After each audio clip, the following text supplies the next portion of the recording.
आर्यन खान वाले केस में एक नया मोड़ आ गया है और ये नया मोड़ इसलिए आया है क्योंकि अब समीर वानखेड़े जो हैं उनके खिलाफ जांच के आदेश दे दिए गए हैं। इस समय जो खबरें आ रही हैं उनके मुताबिक स्पेशल एनडीपीएस कोर्ट ने इस केस में रिश्वत के आरोपों पर किसी कोर्ट की तरफ से एक्शन न लिए जाने का आदेश देने से इनकार कर दिया है।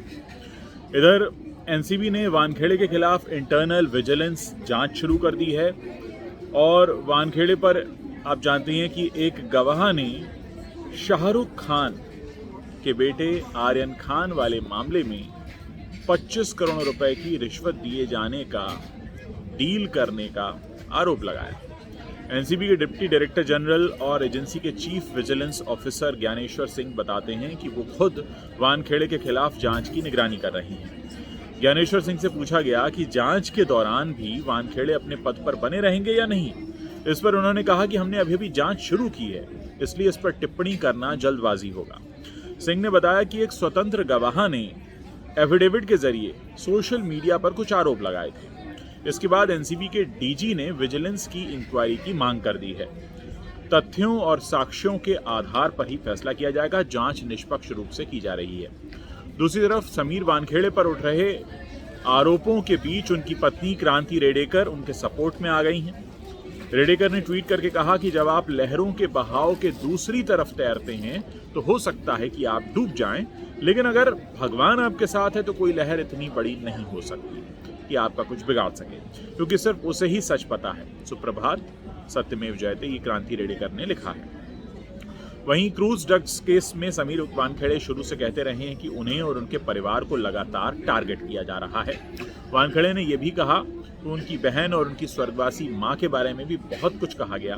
केस को कमजोर करने के लिए बहुत सारे लोग बहुत कुछ कर रहे हैं, बहुत कुछ कह रहे हैं और उन्होंने ये भी कहा है कि मुझे धमकी दी जा रही है।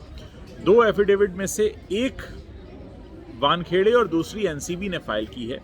वानखेड़े ने अपने एफिडेविट में कहा है कि उन्हें धमकी दी जा रही है। उन्होंने चिट्ठी भी लिखी है मुंबई पुलिस को कि उनको किसी फर्जी केस में फंसाया जा सकता है।